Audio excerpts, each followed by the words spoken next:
बिस्मिल्लाहिर्रहमानिर्रहीम। Iqra बिस्मि रब्बिकल्लज़ी खलक़।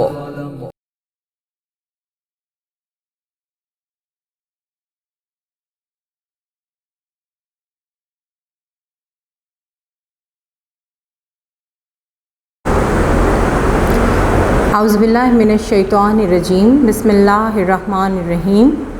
My dear students and respectable parents, Assalamu alaikum. Hope you all are doing well. जैसा कि आप सबको मालूम है कि छुट्टियों से पहले हमने कुछ तालीमी मवाद आपको पहुंचा दिया था और अब हमारा ये सिलसिला वीडियो की सूरत में आप तक जा रहा है। आज क्लास 3 के स्टूडेंट से मेरा पहला लेक्चर है। I hope you all are enjoying good health. Stay home, stay safe. So, before starting my lecture, I would like to define 3 main points to you. The first and foremost thing is point number 1. Point number 1 ये है कि बेटा जब भी आपने कोई भी lecture सुनना या पढ़ना है वीडियो के ज़रिए, तो आपने अपनी तमाम स्टेशनरी, तमाम चीज़ें, मुतल्लिका नोट्स, कॉपीज़, टेक्स्ट बुक और उससे मुतल्लिका तमाम आपके पास चीज़ें मौजूद होनी चाहिए। Point number 2, try to isolate yourself while studying. किसी भी लेक्चर को सुनने से पहले आप कोशिश कीजिए कि ऐसी जगह का इंतखाब करें जहाँ पर आपको डिस्टर्बेंस ना हो, आप मुकम्मल तौर पर अपने लेक्चर के ऊपर तवज्जो दे सकें, क्योंकि अगर शोर होगा या आप डिस्ट्रैक्ट हो जाएंगे तो आपको लेक्चर का फ़ायदा नहीं होगा। Point number 3, try to pay attention and be focused on your lecture. Focus and concentration बहुत इम्पॉर्टेंट चीज़ें हैं बेटा, कि आपने उसके ऊपर तवज्जो से सुनना है और फिंगर रख कर पढ़ना है जैसे आप क्लास में पढ़ते हैं। बेशक आप ये समझते हैं कि ये याद कर लिया है, हमें आता है, लेकिन दोबारा पढ़ लेने से कुछ चीज़ें ऐसी होती हैं जो आपको ज़्यादा अच्छी तरह समझ आ जाती हैं। तो ये लेक्चर्स आपको इसीलिए प्रोवाइड किए जा रहे हैं ताकि आपको अगर कोई चीज़ समझ नहीं आई तो आपके लिए उसे समझना आसान हो जाए। Today we are going to study a poem, page number 21. The title of the poem is Playtime. Playtime. Playtime is written by Clary Horsburgh. Clary Horsburgh ने ये इंटरेस्टिंग पोएम लिखी है। आजकल आप घर पर हैं और घर पर आप अक्सर अपना लेजर यानी फ़ारिग वक्त एंजॉय करते हैं, तो आप अपने बहन, भाई या फ्रेंड्स के साथ मुख्तलिफ़ किस्म की गेम्स खेलते हैं। इस पोएम में भी आपको इंटरेस्टिंग गेम का बताया जाएगा जिसमें 3 कैरेक्टर्स हैं। इस गेम के 3 पार्टिसिपेंट्स हैं या कैरेक्टर्स समझ लें कि आप जैसे घर में खेलते हैं तो फ़र्ज़ कर लेते हैं कि जी मैं डॉक्टर हूँ और ये हॉस्पिटल है या ये एक प्लेग्राउंड है और मैं क्रिकेटर हूँ, यानी आप एज्यूम कर लेते हैं, फ़र्ज़ कर लेते हैं। तो यहाँ पर इस पोएम में 3 कैरेक्टर्स हैं। एक फ़ादर जो एक जाइंट बीस्ट का किरदार अदा कर रहे हैं, यानी जाइंट बीस्ट का मतलब है बहुत ही खौफनाक किस्म के एक आदमखोर जिनके किरदार की सूरत में आपके सामने आएंगे। और 2 बहनें हैं, जैसे आप अपनी बहन के साथ खेलते हैं इसी तरह यहाँ पर 2 सिस्टर्स आपको नज़र आएंगी और वो एक जासूस है और दूसरी बहन जो है वो अपना टारगेट कंप्लीट करेगी और इस टारगेट का नाम है मिशन टू गेट गोल्ड। यहाँ पर दोनों बहनें जो हैं वो गोल्ड चुराना चाह रही हैं और वो गोल्ड क्या है? 2 एप्पल्स हैं जो दरख्त पर लगे हुए हैं उनके गार्डन में, और वो गार्डन उनके घर के अंदर है लॉन की सूरत में, और वहाँ पर एक एप्पल ट्री है। एप्पल ट्री के ऊपर 2 एप्पल्स लगे हुए हैं और वो एप्पल्स जो हैं वो उनका गोल्ड हैं। ख़्याल के तौर पर एज्यूम कर लिया, उन्होंने फ़र्ज़ कर लिया कि जी ये गोल्ड है और हमने इसको हासिल करना है। और उस लॉन के दरमियान में उनके फ़ादर बैठे हुए हैं आंखें बंद करके, जैसे कि एक बहुत ही फेरोशियस, बहुत ही ख़तरनाक आदमखोर, उसको उन्होंने अज्यूम कर लिया, एक्चुअली वो फादर हैं। जैसे आप अपने कार्टून्स देखते हैं, ड्रामा देखते हैं, तो उसमें फ़र्ज़ी कैरेक्टर्स होते हैं, यानी बनाए हुए, वैसे ख़याली। तो इसी तरह यहाँ भी आपको ख़याली कैरेक्टर्स नज़र आएंगे।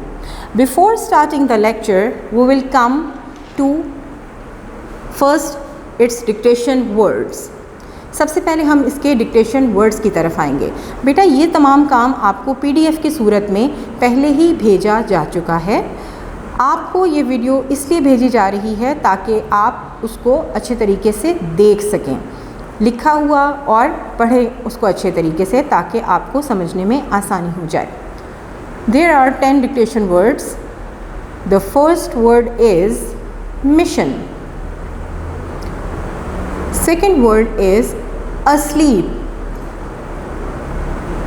Number 3, base. Number 4, capture. Number 5, gleaming. Gleaming. Number 6, giant. Number 7, monster. Number 8, defeated. Number 9, snoozing. Number 10, munched. So these are the dictation words for you of unit number 4, playtime. Now here are words and meanings of this poem. Playtime, खेल का वक्त. Garden, बाग. Spy, जासूस. Guarded, हिफाजत की. Beast, आदमखोर. Ferocious, खूंखार. Twist, बल देना, जैसे किसी चीज़ को आप मोड़ते हैं, बार बार उसको ट्विस्ट करते हैं, बल देते हैं, तो उसको ट्विस्ट इंग्लिश में और उर्दू में कहते हैं बल देना. ग्लोइंग, चमकदार. वार्म, गरम. फायर, आग. ऑलमोस्ट, तकरीबन. स्क्रीम्ड, चीखा या चिल्लाया. ट्रीट, सलूक. बुशेस, झाड़ियाँ. प्लेस, जगह. So these are the words and their meanings in Urdu. Now let's come toward words and sentences. Garden. Garden means baag. I play in my garden. Full stop. Keep it in mind, after ending every sentence you will have to put a full stop, because full stop अगर आप नहीं लगाएंगे तो आपका sentence incomplete तस्वुर होगा। जैसे कि आपको क्लास में मैं प्रैक्टिस करवाती हूँ और पेपर्स में भी आपकी मार्क्स की डिडक्शन होती है, आपके नंबर काट दिए जाते हैं अगर आप फुल स्टॉप पुट नहीं करते हैं। I play in my garden, मैं बाग में खेलता हूँ। प्लेइंग, खेल रहा, ING ये डूइंग वर्ब है। प्लेइंग, खेल रहा। I am playing with my friend, मैं अपने दोस्त के साथ खेल रहा हूँ। I am playing with my friend, मैं अपने दोस्त के साथ खेल रहा हूँ या खेल रही हूँ। गोल्ड, गोल्ड का मतलब तो सबको पता होगा। वेरी नाइस, गोल्ड का मतलब है सोना। ये एक कीमती धात है जिससे मुख्तलिफ़ किस्म के ज़ेवरात बनाए जाते हैं। आपकी मदर के पास भी हैं, आपकी बहन के पास भी होंगे। इयररिंग्स हैं, बैंगल्स हैं, ऑर्नामेंट्स हैं, व्हाटएवर। गोल्ड मीन्स सोना। My mother has a gold ring, my mother has a gold ring, मेरी अम्मी के पास सोने की अंगूठी है। यल, चीखना। I heard a yell. Hear की सेकेंड फॉर्म है heard. मैंने एक चीख सुनी.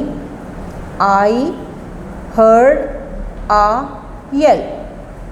मैंने एक चीख सुनी. इसकी प्रोनाउंसिएशन है heard. heard नहीं पढ़ेंगे इसको, heard. क्या पढ़ेंगे? सब पढ़ें heard. Very nice. defeated. defeated. defeated means शिकस्त देना, हरा देना. I defeated the enemy. I defeated the enemy. मैंने दुश्मन को शिकस्त दी. So these are the word sentences, words meaning and dictation words for the poem Playtime. Now let's come to read out this interesting poem with Urdu translation. सबसे पहले तो आपको मालूम हो गया कि प्ले टाइम का क्या मतलब है. जी पता है आपको? Very nice. प्ले टाइम का मतलब है खेल का वक्त. Hold your pencils in your hand. जिस तरह क्लास में आप अपनी पेंसिल्स हाथ में पकड़ते हैं, शार्पन पेंसिल्स आपके हाथ में होनी चाहिए और आपने साथ साथ मुश्किल अल्फाज के मायने लिखते जाने हैं ताकि आपको रीडिंग करने में आसानी रहे. उसके बाद हम वर्ड्स टू नो पे आएंगे. ये भी वो वर्ड्स होते हैं जिनके बारे में आपको जानना ज़रूरी है और इस पोएम में ये वर्ड्स इस्तेमाल हुए हैं. The first word to know is base. The starting place और गोल इन गेम्स. वो जगह जहाँ से किसी खेल या गेम का आगाज़ किया जाता है. Starting point. जैसे आप अपने लॉन में एक जगह फ़िक्स कर लेंगे, जी यहाँ से हमने खेलना शुरू करना है, ये हमारा स्टार्टिंग पॉइंट है. जो यहाँ पहले पहुँच गया वो जीत गया. BD. BD small, round and gleamy. छोटी, गोल और चमकदार. ये आँखों के लिए इस्तेमाल किया गया है. Captured. captured. captured. got hold of something or someone. किसी चीज़ को या किसी को पकड़ लेना. by force यानी ताकत के साथ. defeat. having been beaten in a battle or contest. किसी को किसी जंग में या किसी मुकाबले में हरा देना. ferocious. savagely, fierce, violent, wild. अब यहाँ पर आपको कुछ डिफ़िकल्ट वर्ड्स हैं, लेकिन जब आप इसकी प्रैक्टिस करेंगे तो आप देखेंगे कि आपकी ज़बान में एक फ्लुएंसी आ गई है, एक रवानी आ गई है, जिससे आप इंग्लिश बोलने में आपको मदद हासिल होगी. So never hesitate to speak in English. It doesn't matter कि आप थोड़ी गलत बोल रहे हैं या आपका प्रोनंसिएशन थोड़ा गलत है, कभी भी आपने घबराना नहीं है. अगर आप कोशिश नहीं करेंगे तो फिर इंग्लिश कैसे बोलेंगे? तो इससे आपने बिल्कुल नहीं घबराना कि आपके इंग्लिश का एक्सेंट, प्रोनंसिएशन गलत हो जाएगी. आप तोड़ तोड़ के लफ्ज़ को देखें और फिर उसको बोलने की कोशिश करें. ferocious, savagely fierce, violent, wild. यानी बेहद खूंखार, जंगली और ख़तरनाक. ये इस्तेमाल हुआ है उस कैरेक्टर के लिए जो इन दोनों बहनों को गोल्ड हासिल करने में रुकावट बनने वाला है. Lair. Lair. A place where a wild animal lives. एक ऐसी जगह जहाँ पर एक जंगली जानवर रहता है. Mission. Mission means an important task that someone is sent somewhere to do. एक ख़ास काम जो किसी शख्स या इंसान को दिया जाए कहीं जाकर करने के लिए. टास्क मीन काम. munched. munched.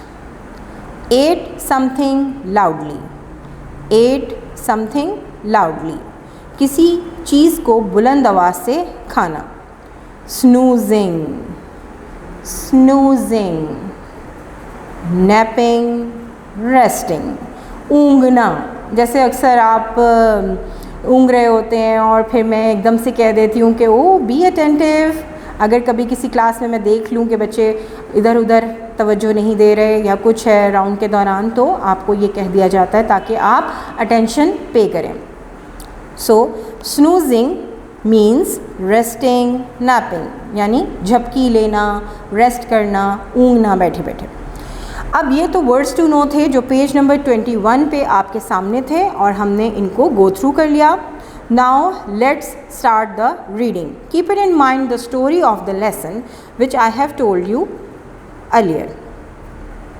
Bye the garden shed my sister and I were playing a game and I was a spy. Put your finger on the proper word. By the garden shed. By the garden shed. बाग में shade के साथ My sister and I, मैं और मेरी बहन were playing a game, एक खेल खेल रहे थे and I was a spy, और मैं एक जासूस थी। दोबारा से, बाग के शेड के साए में मैं और मेरी बहन खेल रहे थे एक खेल, और मेरा कैरेक्टर क्या था?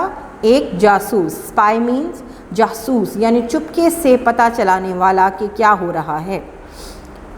I had a mission while she guarded base. मेरे जो हिस्से में काम आया था वो था एक मिशन, एक ख़ास किस्म का टास्क, एक इम्पॉर्टेंट टास्क, इम्पॉर्टेंट काम। जबकि वाइल्स मीन जबकि, शी गार्डेड बेस, शी किसके लिए आया है? बहन के लिए। जबकि उसे यानी मेरी बहन को क्या काम दिया गया था कि उसने उस स्टार्टिंग पॉइंट की हिफाजत करनी है जहाँ से हमने खेल शुरू किया था। कहाँ से खेल शुरू किया था? कौन बताएगा? Very good, garden shed. Garden shed के साथ हमने जो खेल शुरू किया था दोनों बहनों ने, वहाँ पर एक बहन ने उस गार्डन शेड की हिफाजत करनी थी और मैंने एक ख़ास मिशन को कंप्लीट करना था। I had to get gold from a secret place. Full stop. मुझे एक ख़ास खुफिया जगह से, सीक्रेट प्लेस, खुफिया जगह से क्या हासिल करना था? वेरी गुड, सोना हासिल करना था। मेरी बहन को उस स्टार्टिंग पॉइंट की हिफाजत करनी थी, यानी गार्डन शेड की, जहाँ से हमारा खेल शुरू हुआ था, और मुझे एक खुफिया जगह से सोना हासिल करना था।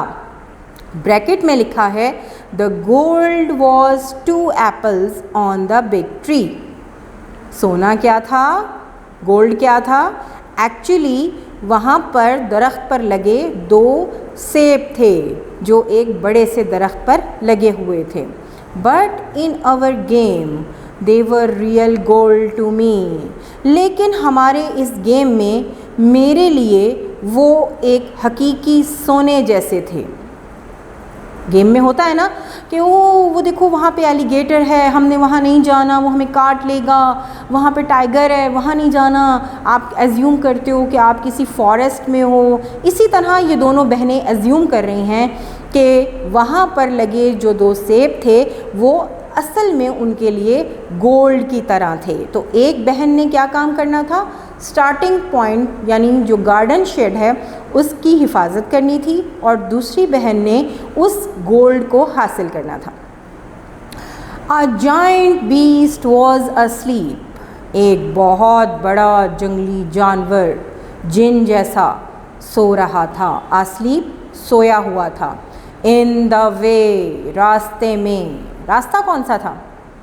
जी, गार्डन शेड से लेके और उस एप्पल ट्री तक जाने के दरमियान में जो रास्ता आता है वहाँ पे कौन सोया हुआ था? एक जायंट बीस्ट। और जायंट बीस्ट का कैरेक्टर कौन कर रहे थे? उनके फादर। एक जायंट बीस्ट रास्ते में सो रहा था। If I woke him up, अगर मैंने उसको जगा दिया, I would be sure to pay, मुझे उसका खुमियाजा भुगतना पड़ेगा, मुझे नुकसान उठाना पड़ेगा अगर मैंने उस जायंट बीस्ट को जगा दिया। द बीस्ट वॉज फेरोशियस, वो आदमखोर बहुत खूंखार था। क्वाइट मैड एंड बैड, बिल्कुल जनूनी और बहुत बुरा था। अब ब्रैकेट में उसकी एक्सप्लेनेशन दे रही हैं कि एक्चुअली वो जायंट बीस्ट कौन था, बट रियली, लेकिन असल में the beast was my snoozing dad, असल में जो बीस्ट था वो मेरे डैड थे, ऊँघते हुए मेरे पापा थे जो एक चेयर पर बैठे हुए थे। I crept past the bushes twisted like wire, I crept, creep रेंगना, क्रेप्ट सेकेंड फॉर्म, यानी जैसे जो इंसेक्ट्स होते हैं वो रेंग के चलते हैं, यानी पेट के बल चलते हैं। तो यहाँ पर वो जासूस क्योंकि बनी हुई है, और जासूस जो होते हैं, आप में से स्पेशली जो बॉयज़ हैं वो जब पुलिस खेलते हैं, और हंस भी रहे हैं ये बात सुन के, मुझे पता है कौन कौन से स्टूडेंट्स हैं मेरे जो ये गेम खेलते हैं, और उनमें एक थीफ बन जाता है और एक जो है वो पुलिस बन जाती है। और जो पुलिस होती है जब वो अपना टारगेट अचीव करने जाती है तो वो छुप के जाती है ना, ऐसे स्पाई बन के। तो अक्सर जगहों पे आपने फ़ौजियों को देखा होगा कि वो पेट के बल रेंगते हुए अपने टारगेट तक जाते हैं। जस्ट लाइक दिस, ये बच्ची भी इसी तरह रेंग कर झाड़ियों के पास से गुज़र रही थी। ट्विस्टेड लाइक वायर, वो झाड़ियाँ जो बल खाई हुई थी, यानी आपके लॉन में अक्सर आपके साइड्स पे बल खाई हुई झाड़ियाँ सी होती हैं और वहाँ पर काफ़ी ज़्यादा झुंड होता है झाड़ियों का, तो वहाँ से आहिस्ता आहिस्ता ताकि पता ना चल जाए, रेंगते हुए जा रही थी ताकि पैरों की आवाज़ ना आ जाए। And round the low wall glowing warm like fire, and round the low wall, और घूमते हुए उस छोटी दीवार के गिर्द जो चमक रही थी वार्म, गर्मी से, लाइक फायर, जैसे आग। ये बच्ची रेंगती हुई अपनी झाड़ियों के, अपने जो लॉन है उसकी झाड़ियों के पास से गुज़रती हुई छोटी दीवार के नीचे, तपती हुई दीवार के नीचे से गुज़रती हुई वहाँ से गुज़र गई। I did not notice the beast's beady eye, I did not notice, मैंने तवज्जो ना की, द बीस्ट, पोस्ट्रोफी एस है, पोस्ट्रोफी एस का मतलब होता है बेटा कि किसी भी चीज़ के ताल्लुक़ को वो ज़ाहिर करता है, ठीक है। पोस्ट्रोफी एस किसी चीज़ के ताल्लुक़ को ज़ाहिर करता है, जैसे कि का, के, की। अब यहाँ पर किस चीज़ से ताल्लुक़ ज़ाहिर हो रहा है? बीस्ट बीडी आई, जंगली दरिंदे की गोल गोल आँखों का मैंने नोटिस नहीं किया, मैंने तवज्जो ना दी।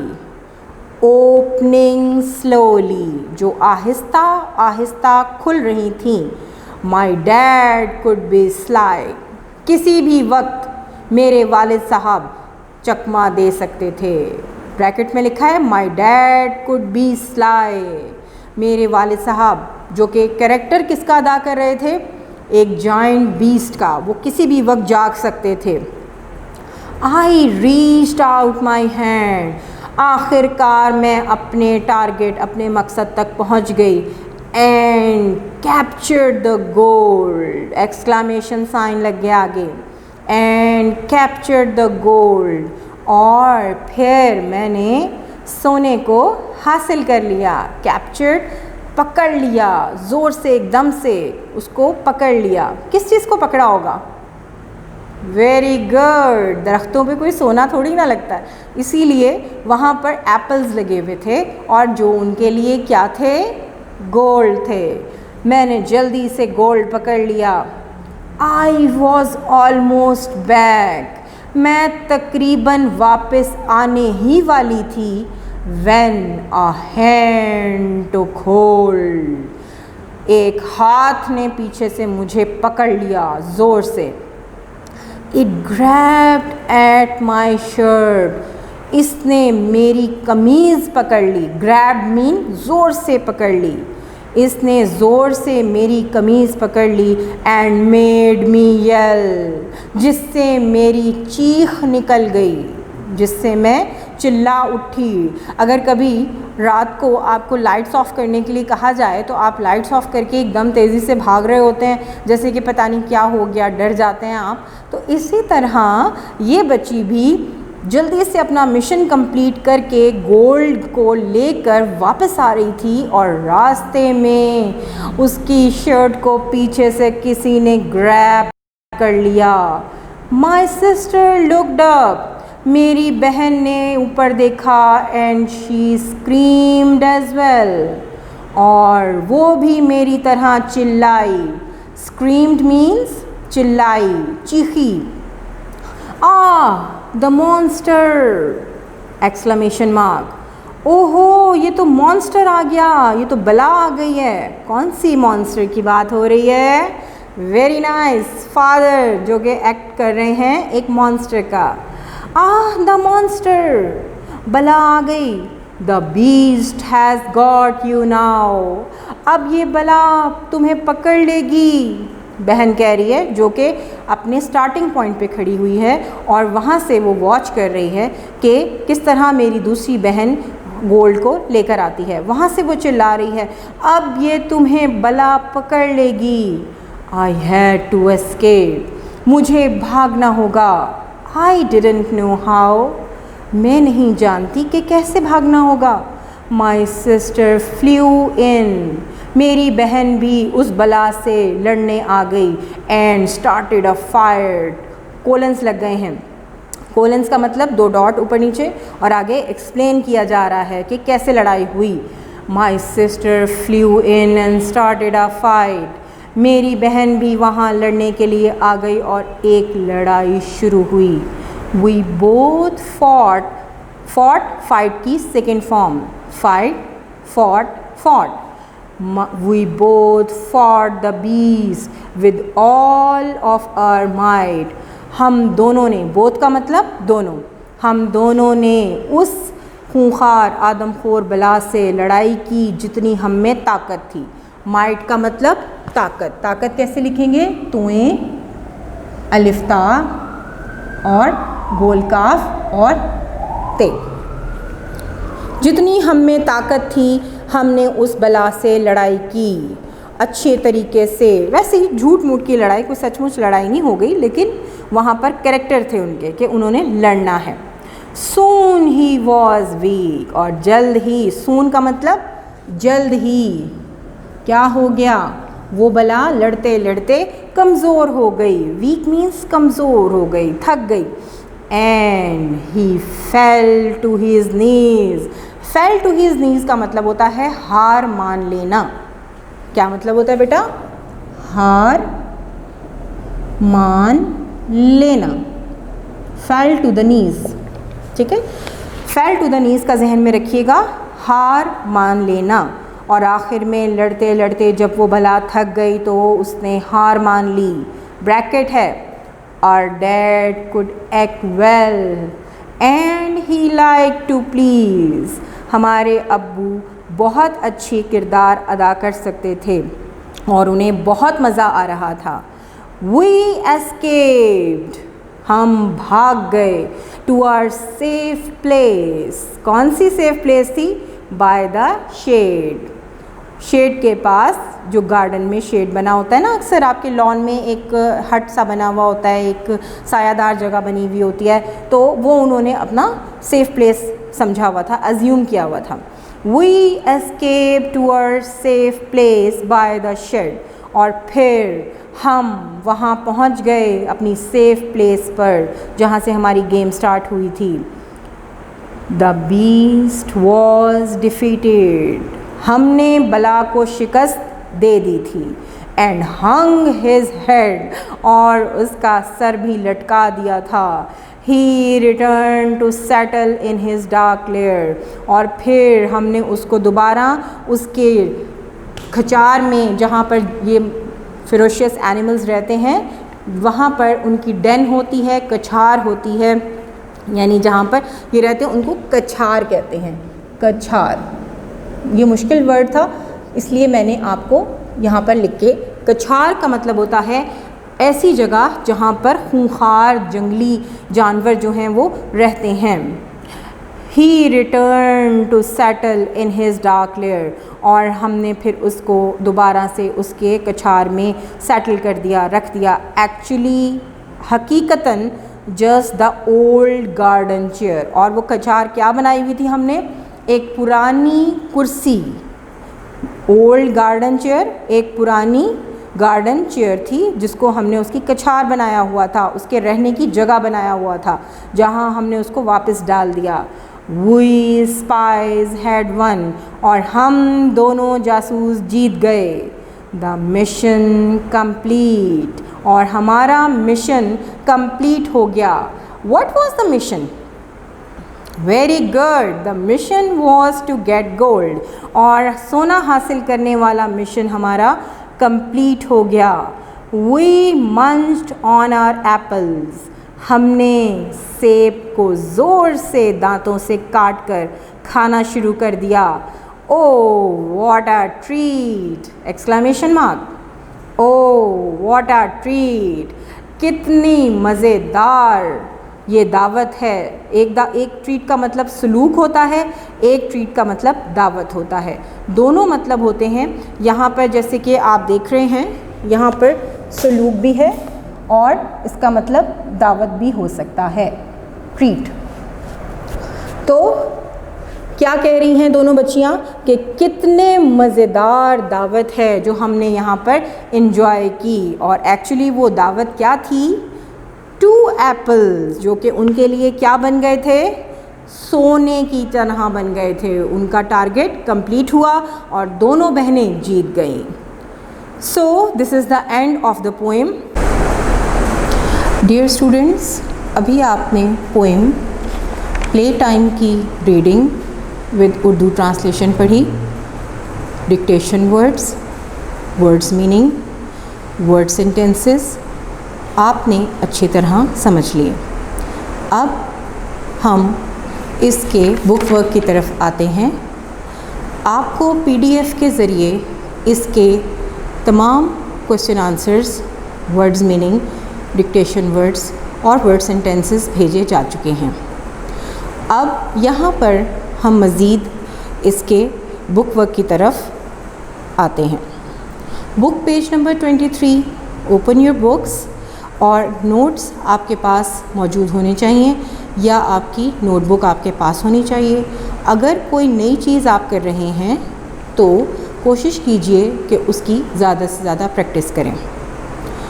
सबसे पहले पेज नंबर 23 क्वेश्चन आंसर्स के नीचे आपको क्वेश्चन नंबर 2 की हेडिंग के साथ एक सवाल मिलेगा। Answer the questions about these lines. Poem में मौजूद इन लाइन्स की मदद से नीचे दिए गए सवालात के जवाब दें। I did not notice the beasts, BDI, opening slowly, bracket, my dad could be sly, bracket close. मैंने खूंखार या आदमखोर जानवर का नोटिस नहीं लिया कि उसकी आंखें आधी खुली और आधी बंद थीं। दरअसल मेरे फादर थे और वो किसी भी वक्त उठ सकते थे, चकमा दे सकते थे। ये वो लाइंस थी जो आपने पोएम में रीडिंग के साथ अच्छी तरह समझ ली थी। अब इनके मुतालिक सवाल आपसे किए जा रहे हैं। सवाल नंबर जो आपके हैं वो बुक में मौजूद हैं। आपने बुक में से सवाल को अच्छी तरह समझना है और जवाब यहाँ पर मैं आपको समझाती हूँ। पहला सवाल, Who does not notice the beast? किसने उस खूंखार बला की आँखों का नोटिस नहीं लिया? द स्पाई, स्पाई कौन था? जासूस। The spy does not notice the beast, जासूस ने उस बला का नोटिस नहीं लिया, खूंखार जानवर या आदमखोर का नोटिस नहीं लिया। हु वॉज एक्टिंग, अब यहाँ पे है हु इज़ द बीस्ट, खूंखार बला कौन है। The father is acting like a beast, वालिद साहब जो हैं वो बला का किरदार अदा कर रहे हैं। एक्टिंग लाइक किरदार अदा करना। See, how does the poet show us what is really happening, शायर ये कैसे बताता है कि दरअसल हो क्या रहा है। अब यहाँ पर आपको एक चीज़ नज़र आई होगी पोइम में, रीडिंग के दौरान जब हमने पढ़ी तो ब्रैकेट्स आई थी। आपने ब्रैकेट्स में देखा कि असलियत, हकीकत उसमें बयान की गई है। जैसे वालिद साहब थे जो कैरेक्टर अदा कर रहे थे, बीस्ट बनाए हुए थे उनको, तो ब्रैकेट में लिखा हुआ था कि ये एक्चुअली वालिद साहब हैं। और जो बहन जो बेस की हिफाजत कर रही थी वो एक्चुअली एक यंगर सिस्टर थी, और जो स्पाई बनी हुई थी वो दूसरी वाली सिस्टर थी। तो एप्पल्स जो थे वो गोल्ड बने हुए थे।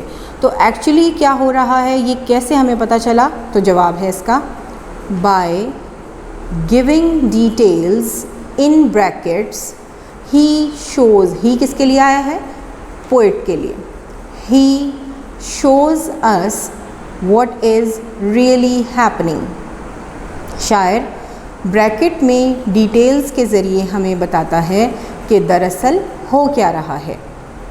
डी, What happens next, फिर क्या होता है, यानी इसके बाद क्या होता है? The monster gets up next. The monster singular noun है तो हम उसके साथ s लगाएंगे।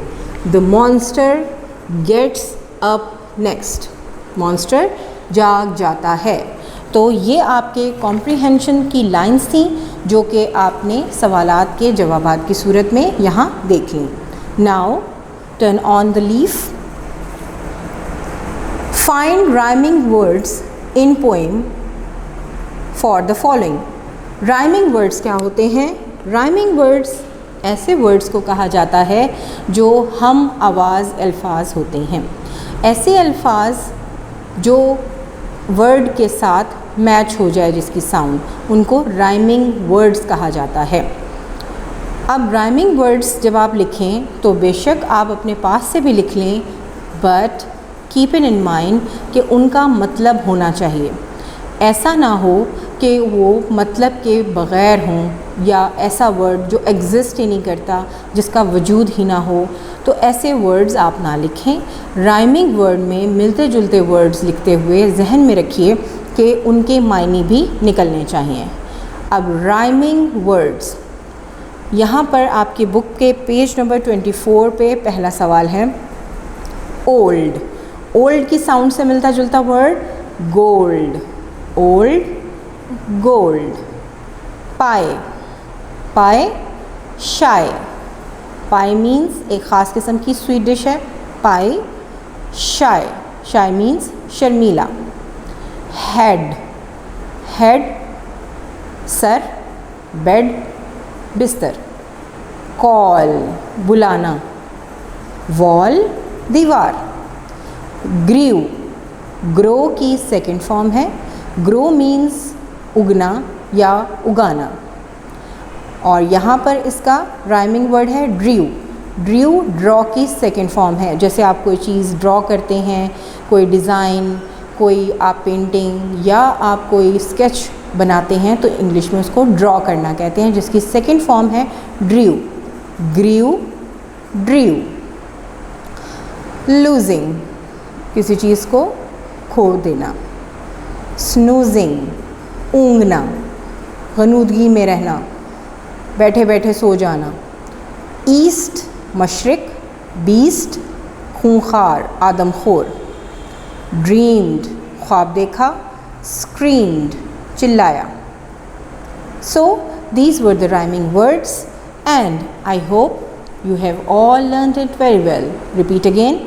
Old, gold. Pie, shy. Head, bed. Call, wall. Grew, drew. Losing, snoozing. East, beast. Dreamed, scream. इसके बाद आपकी एक बहुत ही इंटरेस्टिंग एक्टिविटी है। तो बेटा एक्चुअली ऐसा होता है कि बोर्ड पे सब कुछ लिखना तो पॉसिबल नहीं होता, तो इसीलिए आपकी बुक आपके पास होनी चाहिए। जब हम लेक्चर आपको पढ़ा रहे हों तो आपने कुछ चीज़ें बुक पे ही सॉल्व करनी है। Hold your lead pencils in your hand, open page number 24, match the words that have similar meanings.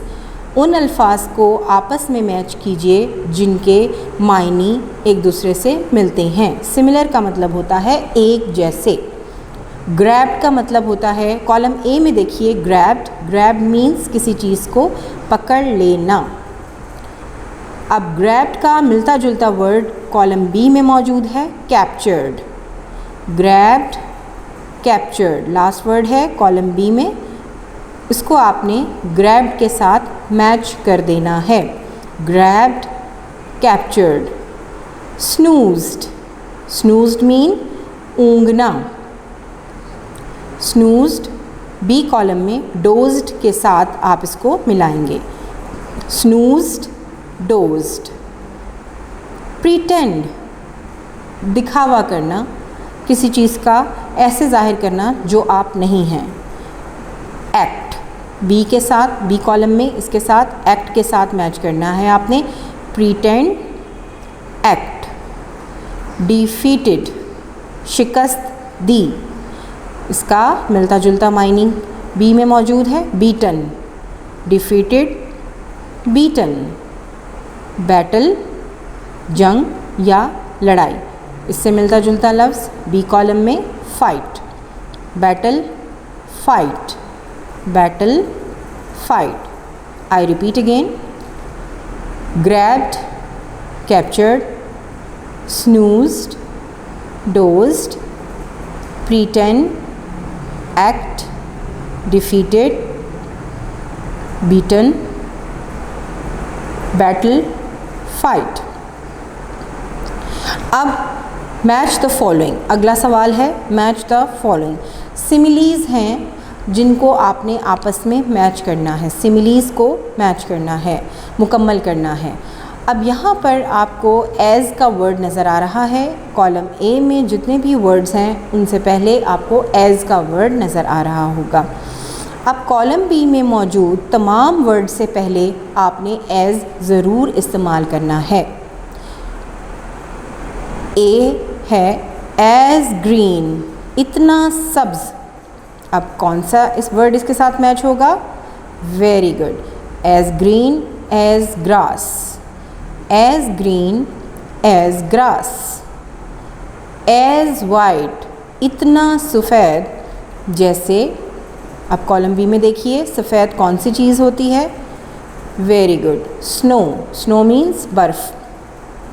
As white as snow. C है as proud as a peacock, as sharp as a needle, as old as the hills, as fresh as a daisy. Daisy is a flower और आपने इसको match करना है as fresh as a daisy. I hope आपको ये सिमिलीज़ समझ आ गई होंगी। अब part C, learning about language, इसमें आप आज वर्ब्स के बारे में पढ़ेंगे। पार्ट्स ऑफ स्पीच आपने पहले भी पढ़ लिए और मैं दोबारा से आपको रिपीट करवा देती हूँ कि there are 8 parts of speech: noun, pronoun, verb, adverb, adjective, preposition, conjunction, interjection. Find at least 10 verbs in the poem. Use them in sentences of your own. Verb क्या होता है? Verb shows action. Verb shows action. Actually किसी भी काम का करना या होना वर्ब कहलाता है। किसी भी काम का करना या होना वो क्या कहलाता है? वर्ब। अब वर्ब जो है वो आपके सामने एक्सप्लेन किए गए हैं। वहाँ पर आपने 10 वर्ब्स निकालने हैं और अपने अच्छे से सेंटेंसेस बनाने हैं उसके, ठीक है। अब आपको जो मैं पढ़ा रही हूँ यहाँ पर एडजेक्टिव्स, यहाँ पर adjectives page number 25। Do you remember what you learned about adjectives? क्या आपको याद है कि आपने एडजेक्टिव्स के बारे में क्या पढ़ा था? Adjectives tell us something about a noun. हर चीज़ की डियर स्टूडेंट्स कोई ना कोई खूबी या ख़ामी होती है। अब एडजेक्टिव जो है वो उस खूबी या ख़ामी को जब बयान करता है तो वो इसमें सिफ्त उर्दू में कहलाता है और इंग्लिश में उसको एडजेक्टिव कहते हैं। तो यहाँ पर एग्ज़ाम्पल पढ़िए। The golden Apple hung from the branch. अब यहाँ पर एप्पल की क्वालिटी, एप्पल नाउन है और इसकी क्वालिटी बताई जा रही है कि ये गोल्डन है।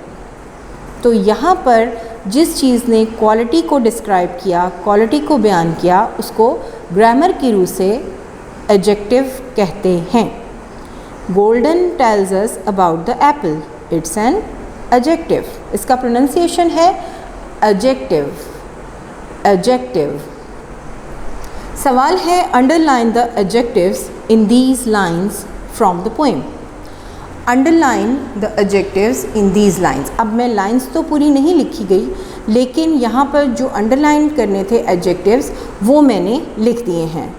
अब आपने क्या करना है कि अपनी बुक ओपन करनी है और हाथ में लेड पेंसिल पकड़नी है।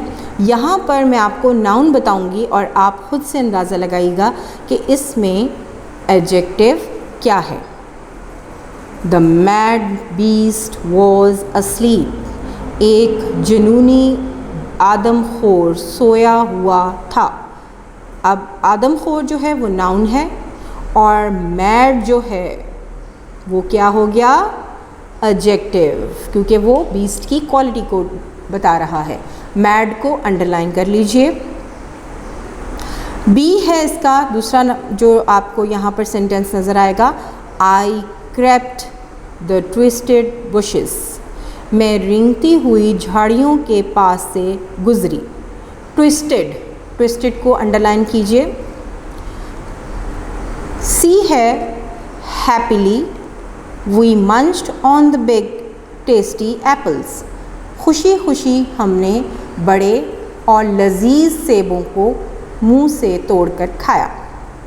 अब एक होता है आप उसको मंच करते हैं, आवाज़ से खाना, उसको मंच कहा जाता है।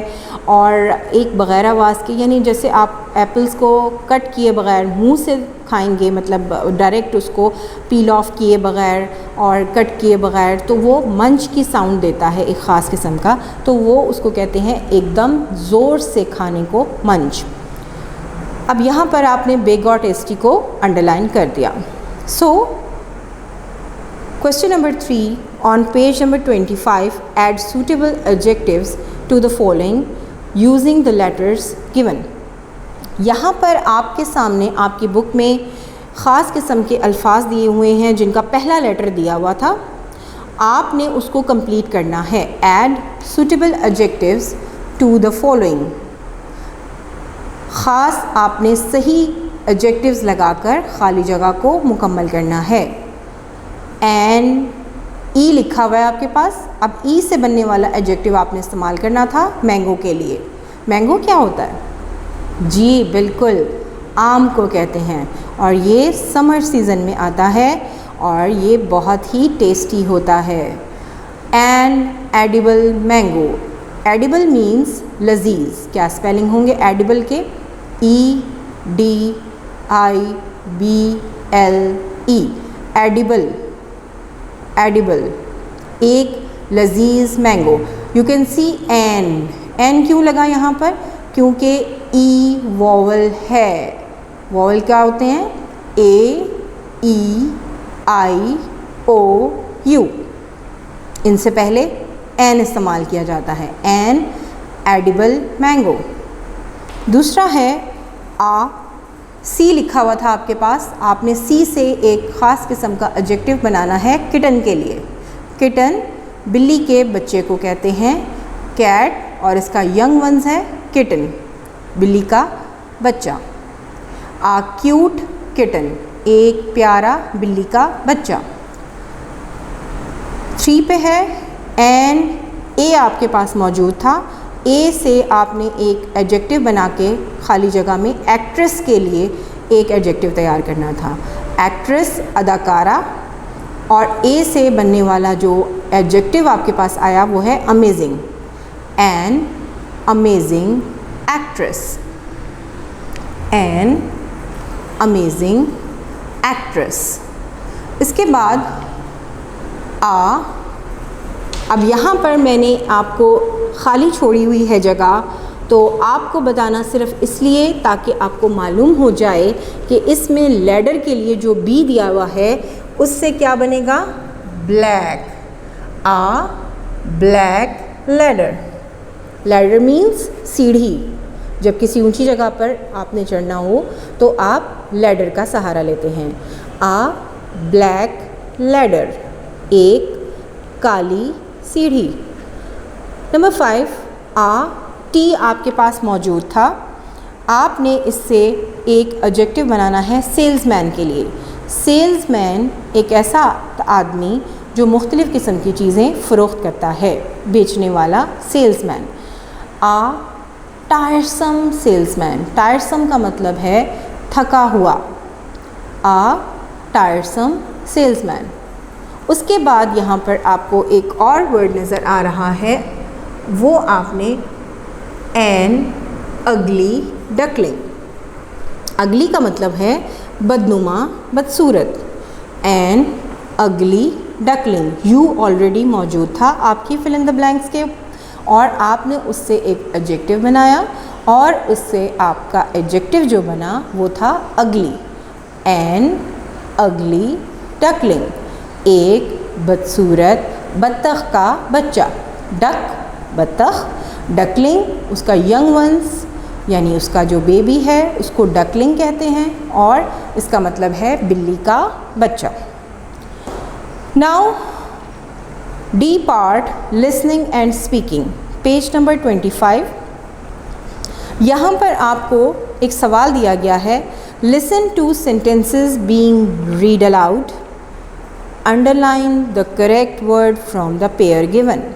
अब यहाँ पर आपको 2 किस्म के वर्ड्स दिए हुए हैं जिनकी बज़ाहिर तो एक जैसी साउंड प्रोड्यूस हो रही है, लेकिन मतलब बिल्कुल मुख्तलिफ हैं। यहाँ पर आपको वेस्ट और वेस्ट, अब इनमें आपको वेस्ट का मतलब है बनियान या अंडरगारमेंट्स, जो आप बनियान पहनते हैं शर्ट के नीचे उसको वेस्ट, और वेस्ट का मतलब है मगरिब। मगरिब ये आपकी डायरेक्शंस हैं, east west north south, west mean मगरिब। दूसरा वर्ड है सूट, शूट।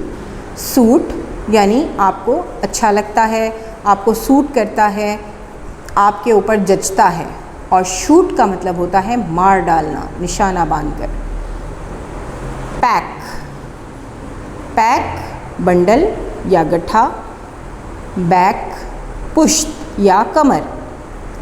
चिप्स जो आप खाते हैं, स्मॉल स्लाइस्ड आपके जो आलू होते हैं उनको कट करके बनाया जाता है, आपको रैपिंग पेपर में भी मिल जाते हैं। चिप, इनको चिप्स। और शिप, शिप मीन्स जहाज़, बहरी जहाज़।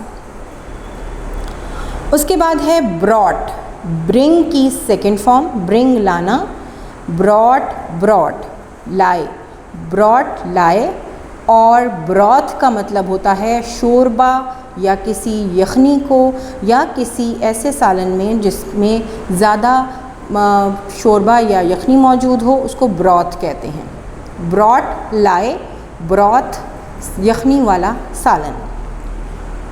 अब यहाँ पर आपने सेंटेंस को पढ़ते जाना है, जो वर्ड्स के मीनिंग्स मैंने आपको बताए हैं उसके हिसाब से आपने सही वर्ड को अंडरलाइन करते जाना है। द वेस्ट स्लैश है दरमियान में, जो ये आपको एक तिरछा सा एक ऐसा निशान नज़र आ रहा है, इसको slash. Vest is more expensive than the socks. क्या चीज़ जुराबों से ज़्यादा महंगी है, मगरिब या बनियान? ऑब्वियसली यहाँ पर आप वेस्ट को अंडरलाइन करेंगे। Vest is the correct answer. VEST vest को अंडरलाइन करेंगे। द मैन, दूसरा है द मैन सेड, आदमी ने कहा, that this dress would suit या शूट हिम, कि ये लिबास उसे अच्छा लगता है या मार देना। कौन सा वर्ड आएगा? Obviously suit. आदमी ने कहा कि ये लिबास उसे सजता है, अच्छा लगता है। सूट को underline, SUIT suit. Number 3, there is a fly sitting on his pack slash back. एक मक्खी उसकी कमर पर बैठी हुई है। अब किसका मतलब कमर है? क्या पैक का मतलब कमर है? नो। क्या बैक का मतलब कमर है? Yes. So we will underline the word back. Back, एक मक्खी उस आदमी या औरत की पुश्त पर बैठी हुई है।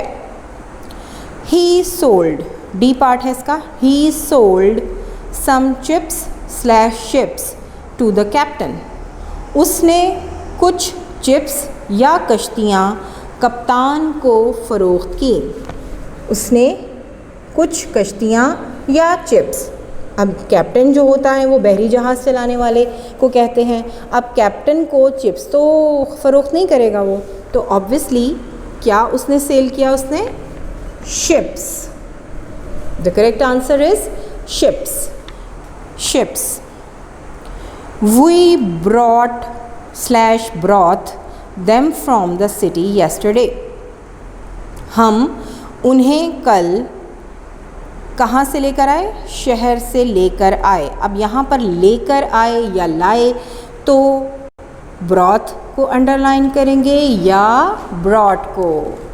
वेरी गुड, ब्रॉट को। सालन का तो जिक्र ही नहीं हुआ, तो सही आंसर है ब्रॉट। सही आंसर है इसका ब्रॉट। तो we will underline the word brought. अब यहाँ पर आपने अच्छे तरह सीख लिया सबसे पहले तो एडजेक्टिव के बारे में, और फिर आपने यहाँ पर पेयर ऑफ वर्ड्स यानी ऐसे अल्फाज का पेयर। पेयर आपको पता है दो चीज़ों के मिलने से बनता है, तो यहाँ पर दो दो अल्फाज आपको बताए गए जो एक जैसे बज़ाहिर स्पेलिंग के थे लेकिन उनके मतलब अलग अलग थे। यहाँ पर there is a little bit difference in both of the words. तो यहाँ पर हर वर्ड का मतलब अलग है। जब आप बड़ी क्लासेस में जाएंगे तो आपको और अच्छी तरह इसके बारे पता चल जाएगा। कॉम्पोजिशन में ई पार्ट में है talk about the games that you like to play. उस खेल का जिक्र कीजिए जो आपको बहुत अच्छी लगती है। Write a paragraph about a game you like to play. एक पैराग्राफ लिखिए उस गेम पर जो आपको खेलना बहुत पसंद है। It can be any type of game, ये कोई भी किस्म की गेम हो सकती है। दो डॉट्स आगे लग गए हैं, इसका मतलब है इस बात को आगे बयान किया जा रहा है। इसको कोलन्स कहते हैं। क्या कहते हैं? कोलन्स। कौन कौन सी गेम है? इमेजिनरी प्ले, ऐसा खेल जिसमें आप फ़र्ज़ करते हैं कि मैं पुलिस हूँ और हमने डिकेट्स को या थीव्स को पकड़ना है, मतलब एज्यूम करें, इमेजिन करें। टीम गेम, टीम गेम होती है जैसे क्रिकेट, हॉकी, बैडमिंटन, लूडो। बहुत सी गेम्स जो घर में खेलते हैं उनको इंडोर गेम्स कहते हैं। जो हम बाहर जाकर खेलते हैं वो आउटडोर होती हैं। अभी क्योंकि आप छोटे हैं इसलिए मैं आपको आपके लेवल पे जाके बहुत थोड़ा सा समझाती हूँ ताकि आपके लिए आसानी हो जाए। इंडोर गेम्स यानी जो आप अपने घर के अंदर, अपने लॉन में, सहन में, इवन अपने कमरे में भी खेल सकते हैं, तो उनमें सबसे पहले तो लूडो, कैरम बोर्ड, और किसी हद तक अगर आपका लॉन बड़ा है तो क्रिकेट भी खेल सकते हैं, ठीक है। और आउटडोर गेम्स जो होती हैं जिनके लिए बड़ी जगह चाहिए होती है, उनमें कौन सी गेम्स आ जाती हैं?